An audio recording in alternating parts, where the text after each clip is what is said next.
ఇక పహల్గాం టెర్రరిస్టులు హతం, శ్రీనగర్లో ఎన్కౌంటర్, 3 ఉగ్రవాదులు మృతి. మృతుల్లో పహల్గాం అటాక్ మాస్టర్ మైండ్ మూసానంట.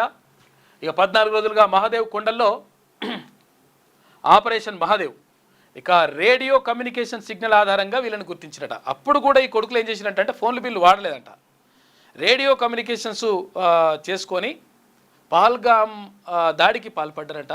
పాల్పడి అప్పుడు దొరకకుండా పారిపోయినరు, ఇప్పుడు దొరికినరు. వాళ్ళ సేమ్ ఈ రేడియో ఏది కమ్యూనికేషన్స్ ఉపయోగించుకొనే మన సైన్యం కూడా వాళ్ళని మట్టుపెట్టేసింది, కథం చేసి పడేసింది. 3 గంటల్లోనే పని ముగించిన భద్రతా బలగాలని చెప్పేసి ఇక్కడ వార్త కనిపిస్తూ ఉంది. జమ్మూ కాశ్మీర్లో జరిగిన ఎన్కౌంటర్లో 3 టెర్రరిస్టులను భద్రతా బలగాలు మట్టిపెట్టాయి. వీరిని లష్కరే తోయిబాకి చెందిన టెర్రరిస్టులుగా గుర్తించారు.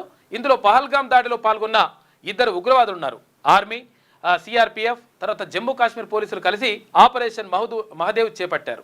Pahalgam attack mastermind Suleman alias Hashim ముసాను మన జవాన్లు మట్టిపెట్టారు. హషీం ముసా గతంలో పాక్ ఆర్మీలో పనిచేశాడు. మిగిలిన 2 టెర్రరిస్టులను యాసిర్, తర్వాత అబు హంజాగా గుర్తించిండ్రట. ఈ కొడుకులలో వీడు ప్రధానమైనటువంటి నిందితుడు. వీడితో పాటు ఇంకో 2ని ఖతం చేసేసారు. ఇందాక మనం ఫోటోలు చూపించిన అవే.